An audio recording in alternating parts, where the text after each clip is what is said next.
ഹരേ കൃഷ്ണ. എല്ലാവർക്കും നമസ്കാരം കേട്ടോ. നമ്മൾ മറ്റുള്ളവർക്ക് വേണ്ടി പ്രാർത്ഥിക്കുമ്പോഴും പ്രയത്നിക്കുമ്പോഴുമാണ് ഭഗവാൻ നമുക്ക് എല്ലാ സൗഭാഗ്യങ്ങളും തന്ന് അനുഗ്രഹിക്കുക. ഒരു കഥയിലൂടെ നമുക്ക് ഈ ഒരു കാര്യത്തെ കുറിച്ച് അറിഞ്ഞാൽ, കുറെ ദിവസങ്ങളായി നമ്മൾ കഥകൾ പറഞ്ഞിട്ട്, അപ്പൊ ഒരു കഥയിലേക്ക് പോവാല്ലേ. ആ കഥയിലൂടെ ഈ ഒരു സാരാംശത്തെ നമുക്ക് മനസ്സിലാക്കാൻ സാധിക്കും. ഒരിക്കൽ ഭഗവാൻ കൃഷ്ണനും അർജുനനും കൂടെ ഒരു കാട്ടിലൂടെ വരുന്ന സമയത്ത് ഒരുപാട് നടന്നു തളർന്നിരിക്കുന്നു. അപ്പൊ അർജുനനും ഭഗവാൻ കൃഷ്ണനും കണ്ടൊരു കാഴ്ച എന്നുള്ളത്, വഴിമധ്യേ ഒരു യാചകൻ ഇരിക്കുന്നു. അപ്പൊ അർജുനൻ അദ്ദേഹത്തെ കണ്ടപ്പോൾ വളരെ സങ്കടം തോന്നി. കാരണം ഭക്ഷണം കഴിച്ചിട്ട് ഒരുപാട് ദിവസങ്ങളായ ഒരു മട്ടായിരുന്നു അദ്ദേഹത്തിന്. അപ്പൊ അർജുനൻ ഭഗവാൻ കൃഷ്ണന്റെ മുഖത്തേക്കൊന്ന് നോക്കി.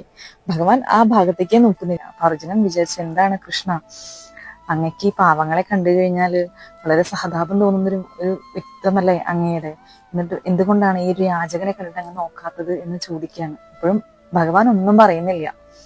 അർജുനൻ പാവം തോന്നിയിട്ട് ആ യാചകന്റെ അരികിൽ വന്നിട്ട് തന്റെ കയ്യിലുള്ള ഒരു സ്വർണ്ണ നാണയം അദ്ദേഹത്തിന്റെ തളികയിൽ സമർപ്പിച്ചു. ഇത് കണ്ടപ്പോൾ യാചകന് വളരെ സന്തോഷം തോന്നി. യാചകൻ വേഗം എഴുന്നേറ്റിട്ട് അർജുനനോട് നന്ദിയും പറഞ്ഞ് അദ്ദേഹം വേഗം വീട്ടിലേക്ക് നടക്കുകയാണ്. കാരണം അദ്ദേഹത്തിന്റെ മനസ്സിൽ അപ്പോൾ ഉണ്ടായിരുന്ന ഒരു കാര്യം എന്നുള്ളത്, ഈ ഒരു സ്വർണ്ണ നാണയം കൊണ്ട് തന്റെ വീട്ടിലെ എല്ലാ കഷ്ടപ്പാടും തീരും, തനിക്കിനി യാചക ജോലി ചെയ്ത് ജീവിക്കേണ്ട, താൻ ഇപ്പോഴത്തെ എല്ലാ കഷ്ടപ്പാടും മാറാനായിട്ട് ഈ ഒരു സ്വർണ്ണ നാണയം മതി എന്നുള്ള ചിന്തയായിരുന്നു. പോകുന്ന വഴി മധ്യേ അദ്ദേഹത്തിന്റെ ആ ഒരു സ്വർണ്ണ നാണയം കൊള്ളയടിക്കപ്പെട്ടു. അദ്ദേഹം നിലവിളിച്ചുകൊണ്ട് വീട്ടിലേക്ക് പോയി.